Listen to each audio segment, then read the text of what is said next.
Good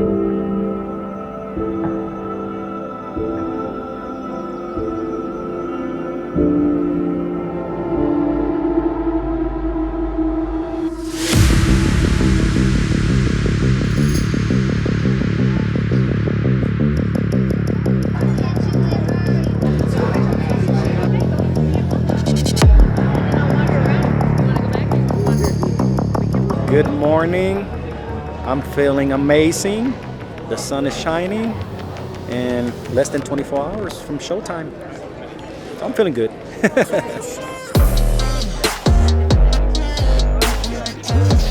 what I got. That's what you got. Yeah. So it's like My definition of Western States is what started the journey for me as far as how I became a trail runner when I saw obviously the famous Unbreakable documentary, and not only that, pushing limits, 100 miles. I couldn't fathom the idea that somebody could be out there for that long, for 24 hours. See, as we're standing here, it feels warm. That's what I'm saying. The sun, just like. So 9 And if o'clock, you're moving, you'll be 4 hours in. You'll be You won't be at Robinson Flat yet. Where at Wisconsin? And it's already this hot here. that's what I'm And saying. you're gonna be Here, lower. imagine there. 13 years later, here I am. I'm obviously not young and ambitious like I was 11 years ago, but I'm 53, and I'm still pushing limits. And I think that having that desire to do it has motivated me, keep me motivated to keep pursuing that dream. And along the way, I have accomplished so many things, obviously, that, has culminated to this moment, So in my definition, that is what Western States means to me.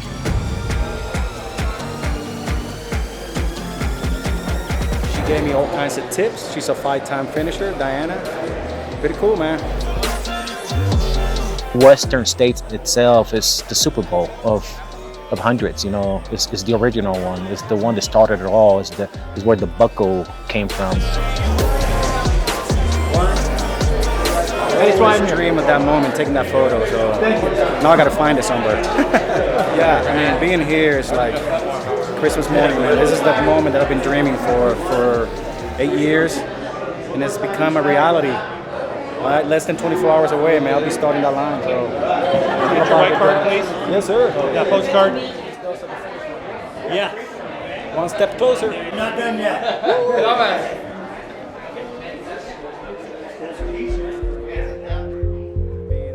There has been a lot of mini goals, obviously, I was new to ultra, so I started off with a 50K 31 miler, and then that became a 50 miler, and knocking down those small goals has been a journey itself, and each one of those goals, they have been challenging themselves. You could do a 31-mile run, but then that could be a road ultra versus like a mountain ultra. So the difficulties, even though it's the same distance, to achieve those goals, I had to do different things just to achieve those goals. Obviously, running itself, it wasn't enough, and I learned that through the process. I needed to learn how to be stronger, how to make my legs stronger, how to train the mind, for those longer ultras, 50 milers. And along the way, I have achieved a lot of 100 milers. So each one of those hundreds have been different themselves, and the difficulty of each one of them, were different. So, in preparing for those each one of those 100-mile goals to get to that finish line and get that qualifier, I learned so much about myself. I learned so much about the places that I was honored to experience. I tackled Leadville 100 miler. I didn't have a clue what I was getting myself into, but I knew that I had to achieve that goal to get to the big goal, which is Western States. And I did that race in 2017, and the challenges with that race were multiple, running at high altitude for 100 miles, 10,000 feet. That was incredible. I didn't know what I was doing. So I had to specifically train to achieve that goal. So I did a lot of different things, living in Kentucky doesn't help training for something like that. But I think the humidity factor and the heat factor, and obviously you training up mountains and a lot of hill repeats. It was hard to simulate that. Meaning, knowing that I was going to Colorado and climb some real mountains. Know what you're in for? Good? You like it? Slow and smooth. I'm so proud of you, buddy. What I'm doing here is crazy, but just be curious. You could do it too. Oh, they're perfect. Thank you, guys. It's almost time. Running 100 miles is a big goal, no matter what, no matter who you are. A lot of people are here because of one runner. Think about that. It takes a village to accomplish goals. We're excited to be here for Will, for the runners. We got so many friends. This community is just incredible. I'm ready, man. Yeah. I got the easy part, man. I just got to run it. Once that gun goes off, man, I'm just like in heaven, man. I love that you have that mentality. Yeah, I'm sorry. You guys, thank you guys. I got the easy part. You just get to those aid stations. I will. We'll be I there. know you guys can be there, so The that's rest not a we got problem. Yeah, my job is easy.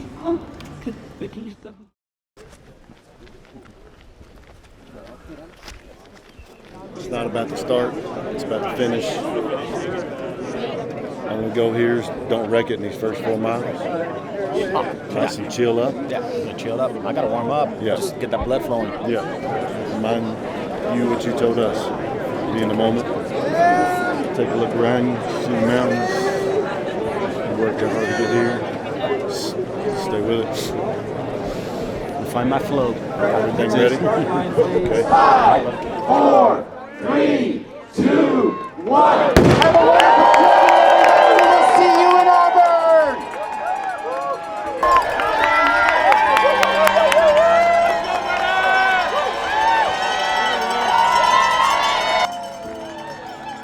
The climb was pretty interesting because obviously it was still kind of dark, and it felt like everybody was moving really fast, even though I wasn't. I looked at my splits later, and it was like I was going slow, but it felt like I was going fast, and I think maybe we were going faster than what we wanted to. So my heart rate, looking back, was like really high. But I mean, if you've done this climb before, it's a 4-mile climb that will will warm you up real quick.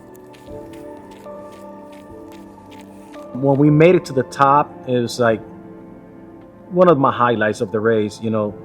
Seeing the sun rise behind me, and what I was shocked about was seeing how many people were up there. So much energy that threw me off a little bit, to be honest. The next station, A station, was 10 miles away, so it felt like it was a long ways. I made it all right, but I was like, it came close to running out of water before the second aid station, which was like 10 miles away, and that's where I met my first my crew. They told us to come a different direction.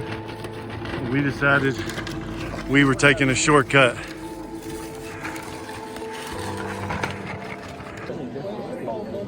Also approaching Van 1, first stop, Duncan Canyon. John, Gio, say hey to Pop. What's up? Waiting on you at Duncan Canyon. We're waiting. Hurry up every chance you get. All right, we're leaving Duncan Canyon. Will just came in at 10:25, was out at 10:35. At that point, I was feeling okay. I was thinking that I was going to be feeling much better, but I think the altitude, running at 8,000 feet through that first 14 miles, kind of like, and I was slower, like I said earlier, with the strategy that we use. I think I was a little bit lightheaded. Maybe the altitude has something to do with it. I knew that everything was good there. It's just like I just felt a little bit lightheaded. So the only thing I thought about was like maybe it's just the altitude, and once we start dropping to the canyons, I'll feel much better. Which I did. Was not expecting that as much dust, and then being trapped behind so many runners, that dust clouds made it worse. Looking good, brother, looking good. You look good. real smooth coming down the hill. Right here. See them? Right here. Right here.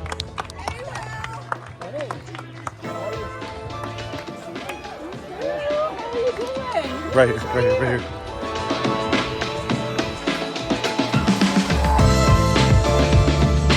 So we're at Robinson Flat, which is like mile 30. Will should be here sometime in the next 30 minutes-ish. We got his electrolytes ready, his UCAN for nutrition. Natito is hooking up an ice bandana right now. That way we can just swap it out, and he'll be here less than 60 seconds if he wants to be. So. Welcome to Robinson Flat. You're going up this way.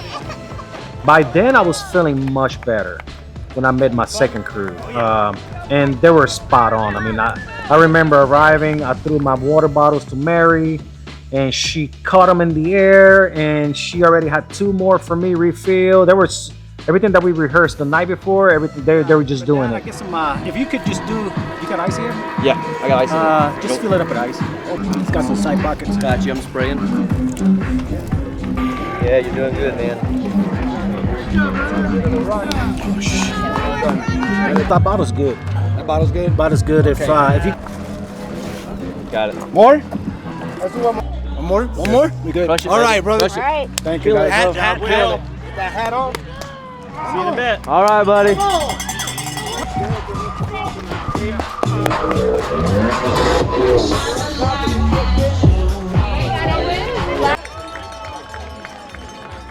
coming out of the canyons, that's when the race was gnarly. At that point, temperatures were in the 90s. By then, I already dropped into 2 big climbs, 2 big drops. That would have been Devil's Thumb and El Dorado. So pretty much the toughest stretch of the race at that moment when I saw my second crew one more time. A lot of situations are happening at that moment, and I knew that. And I knew that there were a lot of runners that were already dropping at that point. Feeling a little bit low spots right there. And but I knew, I knew in my mind that wasn't gonna be a reason for me, like, to quit or anything. It was just like, I knew we were deep in the fight.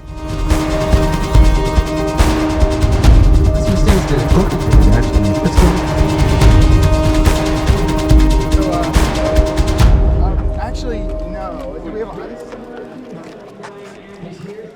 I didn't really have like the healthiest lifestyle. I smoked like a pack a day, and I didn't exercise much. I did, a little bit for the Army then, and I went to Will's store one day. It got it in my head I was going to run a half marathon, and he put me in a pair of ultras, and I started going to the group runs. It's kind of snowballed from there. So I attribute my success as a runner, which I've gotten a lot of ultras done, and I'm doing even more to Will and the whole community back there. You don't know what you can do. You don't know how far you can go, and then when you hit a goal, you're like, well, can I do more? Because can I run faster? Can I run longer? And you can. It's not a secret. It's evident by races like this.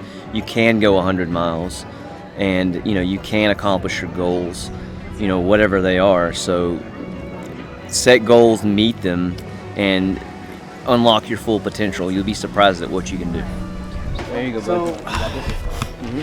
After I left you guys, she just went south. But you're still in great shape, man. Yes, well, you're still in great shape. Still moving. You're good. Still, stomach is good. Everything, but I think it's the altitude. Altitude kind of got me, man. I start feeling weak, my body, and then I'm sleepy, man. I'm still sleepy. Strength-wise, I'm climbing. It's just like I'm sleepy. It's weird. How's this? Does it taste good? Yeah. Yep, they're waiting. Yeah. They're waiting at Forest Health. This is brutal. Any caffeine, It's brother? lonely. Do you have any caffeine? We got Coca-Cola. Coke. Yeah, I'll take a Coke. And we can have caffeine. When I accomplish goals or do races, and I see new trail runners at running groups, community runs, I am there for them, and I do kind of like motivate and maybe, you know, nudge a little bit because I believe that they can do it because someone believed in me. And you know, that's, you know, Will Rivera obviously did, and a lot of other people did. So I got to give that back, and I try to at every turn. I do it for runners I don't know. I do it for runners that I run with every week.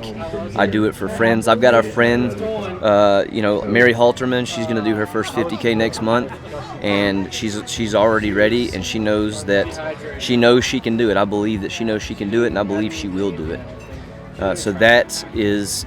It's just as rewarding as doing a race, is actually being able to, you know, inspire someone to do it and motivate them to do it. And when you see them accomplish their goal, it's extremely rewarding.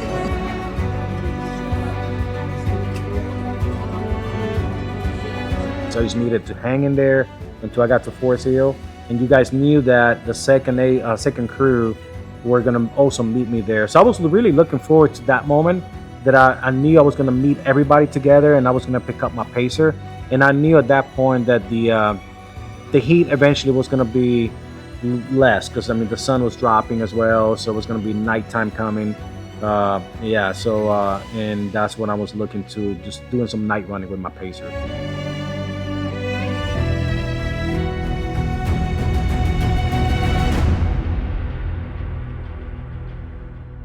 So we're waiting on Will. He should be coming. So it's almost 8 o'clock. We're estimating based on the tracking somewhere between 8:40 to 9 o'clock tonight.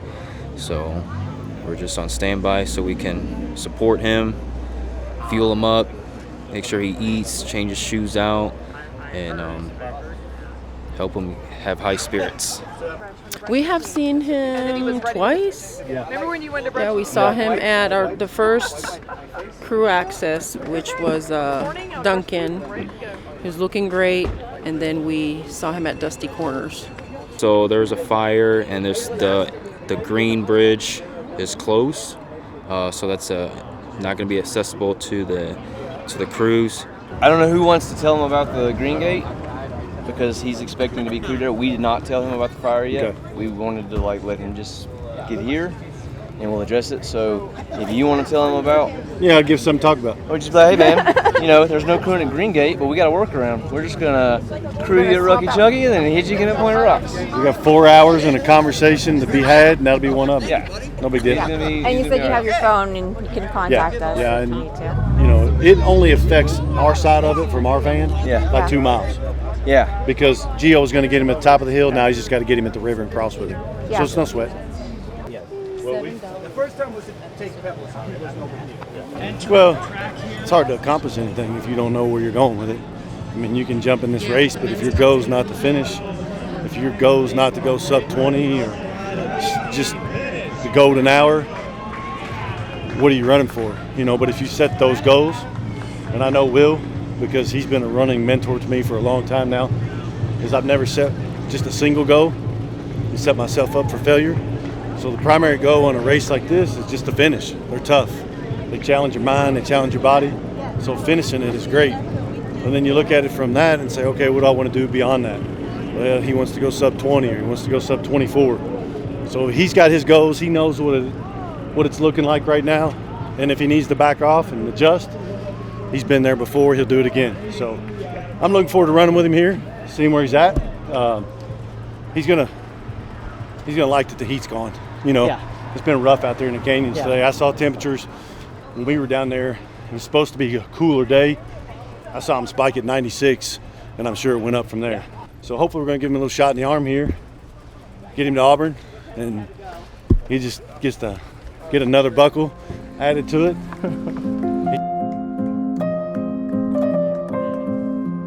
We've had a lot of good conversations today as we've gone through the crew, and you get a very eclectic mix when you get in this running world. You people of all countries and demographics all over the world. You can throw politics aside, you can throw race and gender aside. People just want to come out here. They want to compete. Some of them super competitive, like your elites, and they're looking for a podium. They're looking for, you know, a trophy. Then you got others that are looking for that self-challenge, because it lets people know that you can challenge your limits. You know, sometimes society puts a limit on us and they say, you can't do this. That's too hard. You're too old. You're too young. Whatever the excuse is of what you can't do, and then somebody sees someone else push their limits, whatever that is, running, cycling, a sporting event, somebody who couldn't walk challenged to do the Paralympic sports. I mean, it's you can name all kinds of things of what it is, but when someone sees another person break those limits, it gives them that thought that, hey, I can do that too. People have told me no, but I can do that. And it's just great. Good to see you, man. You want spray? You want spray? I think you just okay. Chair right here.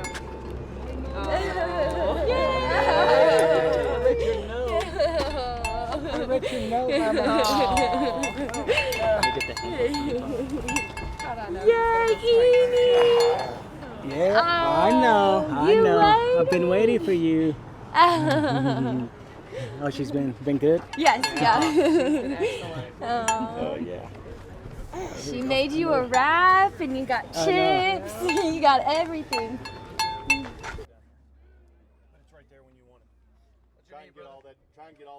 Forest Hill was one of those aid stations that I was really looking forward to at that moment. Coming off the lows that I was going through for 4 or 5 hours, you know, and those lows were everything from what I mentioned to feeling dizzy to, you know, overheating, and during the canyons too, I threw up a couple of times too. So it was like my stomach was like not accepting some things that I was, you know, introducing to my at that moment. So I think I cleared out my stomach twice coming up El Dorado, I think it was one of the big nasty climbs. But that helped me reset my stomach. So Forest Hill was one of those that I knew that if I make it there and I'm feeling decent, I knew I could bounce back and come alive again. Yes, we do. We do. I'll take one of them. That was good.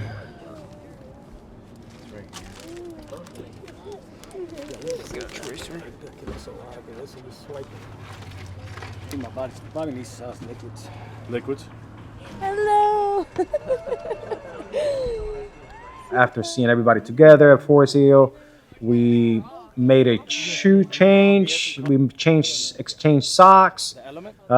Giovanni and John did outstanding, you know what I'm saying, getting me my feet squat away. I'll make it to that finish line. It's not a problem. I'm just I'm just having some difficulties right now. Look how strong you are, man. Yeah. Look at where you That's at. not a problem. It's not a problem. This is me. But do you want an electrolyte one? Water. This is a little mixed up or something. You get that handheld full of water when we're ready? There's those. That trail right there. Hey, man. All right, man. Oh, yeah. Let's crank it, baby. Right Yeah, you ready now? Hell yeah. Pace it, Jeremy. Take it. Got you, man. Right here. All right, guys. Get it. Hell yeah. Come on, bro. That made a huge difference because, I mean, once I took off from that aid station and having those fresh foams on my feet, made a huge difference for the next stretch. So, and obviously, running with Jeremy was awesome because, I mean, like, you know, Jeremy, we all know he can talk a lot, and he kept my mind off the pain. He kept everything positive. He spoke the entire way. Even sang some cadence for me, which was awesome. It was funny.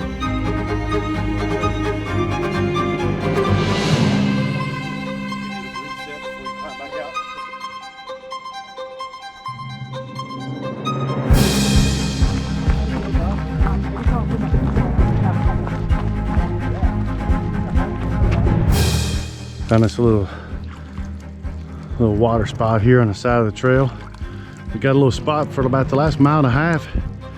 The wind quit moving. We must be tucked in tight. It almost feels a little humid.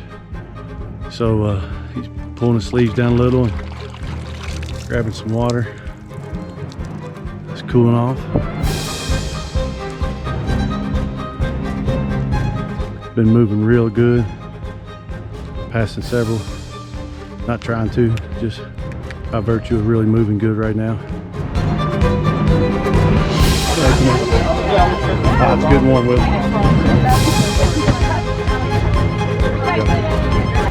Update, we're almost to mile 73, aid station. And Will has made a very serious comeback on just stomach issues,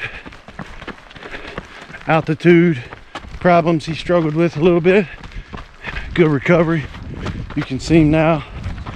Looks strong. Good flow, good cadence. We're getting close to handing him off to Gio here at the river. About 5 miles. I call this living life to the fullest. God gave us all this creation. Why not enjoy it? And challenge our bodies and the human spirit. I've been blessed today to witness some incredible views, trails, trees. I even saw I think it was a rattlesnake. That's God's creation. We were supposed to take a shuttle here. Ends up we had to run 2.5 miles down to the aid station here, but we made it. We definitely made it. Original plan was I was going to meet him after the river, but we'll get to cross the river with him and get another 16 with him, and my brother will bring it in for about that last 10K. I'm expecting it to be pretty cold, I would assume. I would think so. What's going on? Coming into the aid station. Bunch Great job. 73 miles in, baby. 73 great, miles in. great volunteers. Awesome. River, you got we can't do it without you guys. Thank you. Coming in. What's up, brother? It's good. It's good. The first 17.76. So I got an extra 2.5. I'll tell you later. Yeah. I got a text from Brandon. Okay. Are we walking out? Maybe. Maybe. I'm good. I'd almost rather. Jeremy, see if you want that. What else, brother? Slips and almost goes over. And I said, I'm just gonna leave. If you go over, I'm not going back to tell Maddie you died with me. It ain't happening. And it's on the video. But if you can, there you go. As I say, if you can, finish that water off. Whoa, whoa, whoa. There you go. Good save. Yeah, I could have ended more than the damn race. Have you looked over to your left when you were doing your training run? That might have ended more than your race. We could hear the music as we were arriving to that aid station, and right before the river, and you know it's the famous river crossing. You know what I'm saying, that I read about. You know what I'm saying, and I was envisioning how that was gonna be. So this year, what they had ropes, and the water was cold, but at that moment, you know what I'm saying, for me it was perfect because I mean, going through all that heat from the canyons, and at that moment, you know what I'm saying, a fresh water in my body it felt amazing. Yeah, and at that moment, from the entire run from Forest Hill all the way down to the river, obviously we're dropping in altitude, so that was helping my mind too to be able to recover, and I just felt totally different than when I did when I was at Forest Hill by the time I got to the river. So it was amazing.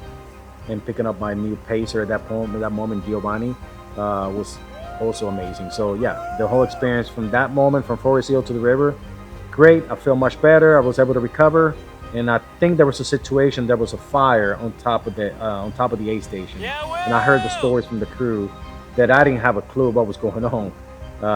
They were talking about almost canceling the race because of the fire, or even having Jeremy run the entire way with me because it wasn't going to be an exchange there. I didn't know none of this until after the race. So to be able to see that everything worked out, and that everybody, you know what I'm saying, to include my camera guy, was able to leave out, you know what I'm saying, you were able to come all the way down and run with Giovanni. That sounded epic. I'm glad that all that worked out, that I was able to get, Jeremy relieved. So it was good that Giovanni stepped in there and was able to pace me. You got a good glimpse of what he was like when he came up there to Forest Hill. The altitude kind of messed with him a little bit, and the heat was brutal. feet were kind of, you know, starting to bother him a little bit, and we got moving and just started to distract him with this conversation, taking his mind off everything, asking him to recap. So as he's telling me about it, I'm behind him and literally start to watch him. His gait's improving. he starts getting stronger. But he did everything he wanted. He found that pain cave, and he was hurting in about 4 or 5 different directions. And by the time we got to that middle section of that 17-mile stretch, he had corrected it all. He knew he wasn't going to come into this and not suffer. He survived it, and he's talking about nothing more now than finishing. And he knows he's going to finish. It's not optional. He will get there. 6 years ago maybe, when I started running with Will, I didn't think anybody could run 100 miles. I thought that was crazy talk. I haven't saved many race bibs over the years, but this pacer bib is going on my wall. And it's a pacer bib. It's not a race bib. I don't get a trophy. This is my trophy. It's just pretty awesome to be just a small part of it, and to know that that Cadillac, that Super Bowl, whatever you want to describe it, of ultra marathons, that I not only had a friend invite me to join in, but that he's going to finish. So it's pretty awesome.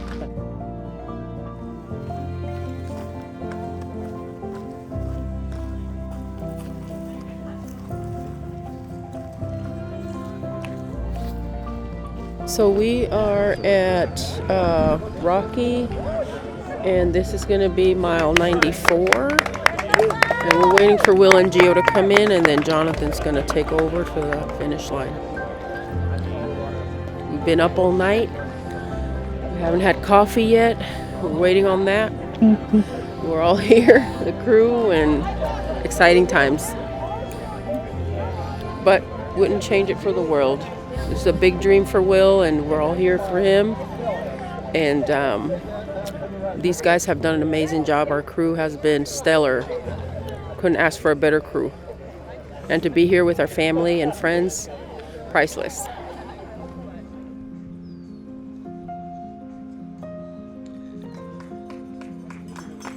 Yes. All the way from Japan. Runner 120, Jim Bledsoe, Utah. Absolutely. Good job, runner. Woo!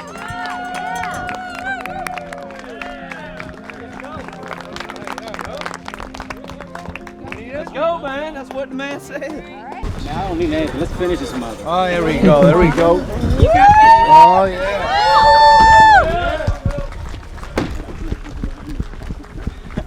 What's up? Levi.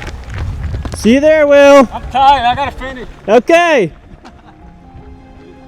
I think goals are important because it keeps you accountable, it keeps you motivated, and if you don't have goals in mind, it just doesn't help you progress. Goal setting is super important in order to just keep you going, and not find yourself in any complacency or in a zone where you're just kind of plateaued. There's always room for improvement. You can always better yourself, and by setting realistic goals, smart realistic goals, that goes a long way with what you want out of life. It was good. It was good. There was a lot more climbs than we thought, but it was good. He was getting annoyed there for a little bit, but I was like keeping him encouraged. I mean, he was rocking. There was no crew stop. It was a change of pacer. He said, "John, let's go." He barked an order. That was it. Let's go. Just wait until the sunrise, because that's just new energy. You got the, they call that second sunrise for a reason, and it's always something about that I always look forward on any run that I done running through the night. Just wait till that sun is rising, because that's going to be new energy. And at that moment, going into the next exchange with Giovanni, I was feeling amazing at that moment, because I knew I was running and I didn't want to let that momentum slow down. So all I did in that station, I didn't want to stop. I just kept going, and I was like, here you go, my stuff. I think I dropped my backpack, and I just kept running with a handheld. And they're gonna take a picture here. Wow, look at this. No hands bridge. No hands bridge. The famous one. After the bridge, how much further? The bridge was super cool. At that moment, you know you're gonna get to that finish line. I mean, there's no way that if you make it to that bridge, you're gonna drop out. So I mean, like making it to that bridge and just put a smile on my face, knowing that I was gonna finish at that moment. There was nothing preventing me. I mean, I wasn't hurt. I was feeling the best that I had in the whole entire race. So at that moment, I knew, wow, this is like amazing. That I know it's just a matter of time. I'm going to finish.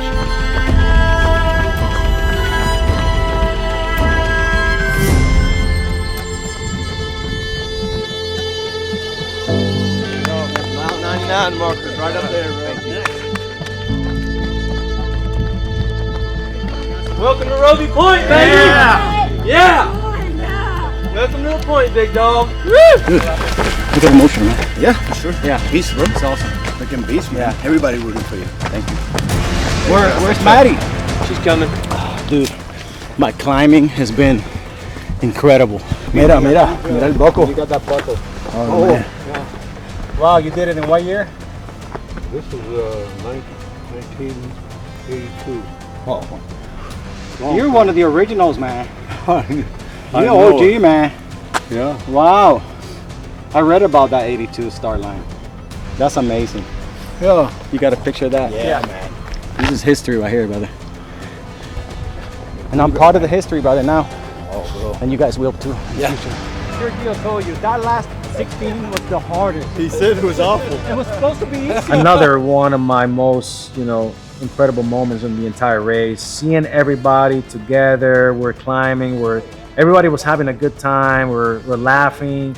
I think I was in a good positive mode as well. I'm meeting I'm meeting people that are along the course, and I was just embracing it all, from volunteers to people cheering us along the course, to my crew having fun with everybody.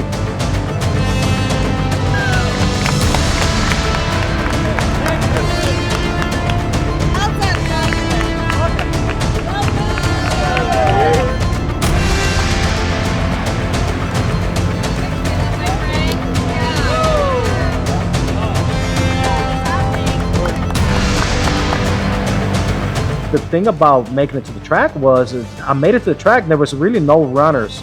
So we owned the track for a couple of minutes.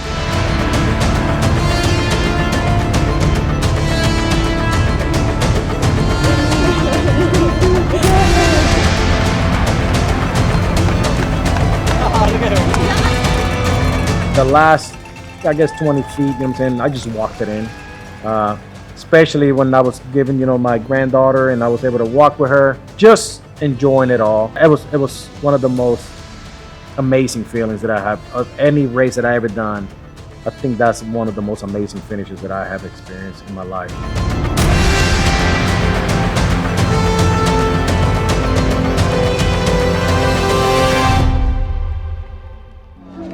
Congratulations. She wrote me a note right before the canyons. It inspired me to get down here so she can see me. Walking it in with my granddaughter and seeing everybody, when I looked at everybody, it was all smiles, the crew, and big hugs. Yeah, it was amazing. Yeah, so that's one that I'll never forget.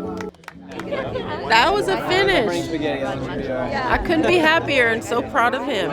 This was like a whole family, crew, friends, a whole journey. It didn't start yesterday. This is something that's been building up, and just so happy that we get to share it with Will. We've been saying it all weekend long. It takes a village to accomplish the things that we do, and that's exactly why we're here, man. We're celebrating his lap around the track. It was phenomenal that we all got to do it and got the picture taken at the finish line. Any dream can be accomplished. Set your goals high, and don't stop working until you reach them. Once you reach them, you set another goal and set that one even higher. It's hard to put it into words. 26 hours of pain and suffering that ends in just elation. But you take somebody like him the humility that he does. Made sure his whole team, everybody was with him. That wasn't optional. He wanted all of us there. And then the icing on the cake, he grabs his grandbaby to go across the finish line. I mean, he's a man of true character. He proved it today through struggles, and he proved it today through the celebration at the end. So just great exclamation point on a phenomenal week. Phenomenal week. Really cool to see my dad finish. It was cool to see him take the baby across the line, and this is like a dream come true. Can't believe it's done. It's been a long day, but I'm glad that we got him to the finish together. To get to be paced by your sons and to walk your granddaughter across the finish line, I don't think it gets better than that. So I'm proud of him and the whole crew, and such a tight family. That's what it takes, and it worked. So it can be done, and he did it. Man, I'm speechless, man. It was harder than I expected, to be honest, man. I mean, you know, now that I know what I just went through, 26 hours, man, to finish this race, being from like East Coast Kentucky, man, it's hard to simulate the conditions that I just witnessed. This event really tests your endurance limits, and now I understand why. And being part of it now and understanding that if anybody ever wants to do this race, you're obviously it's very popular, but you have to understand you're in for one of the most difficult challenges in your life. And I've done this for many times and many years, and to say that, and I've done harder races, they claim to be harder. I think this is one of the hardest for all those factors. So to finish it with my family, it's amazing. Friends, that's for me priceless, and I want to leave that legacy to them and all my friends, and know that if any one of them want to do that, they don't have to do it. I'll be there supporting them. Thank you for the support back home, and just go out there and challenge yourself, challenge your life, and you'll figure out great things about yourself and how you can. And you'll be impressed and surprised that you can make a difference in somebody else's life by what you accomplish. So I hope I do that. So thank you.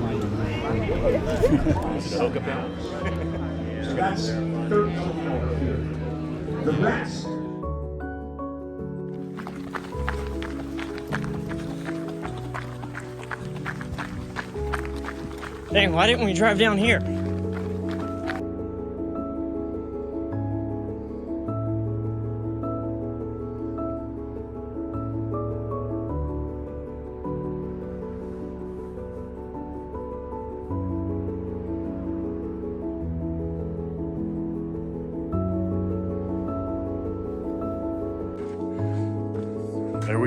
There we go.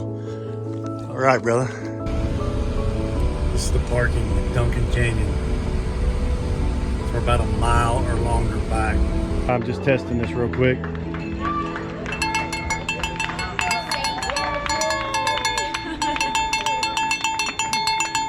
Say hi. Say hi. I'm gonna send this to Levi too. Give it to Levi. I was like, it's probably some brightest memories there. So I'll turn it into the X. This is the final video I'll give him when he downloads it.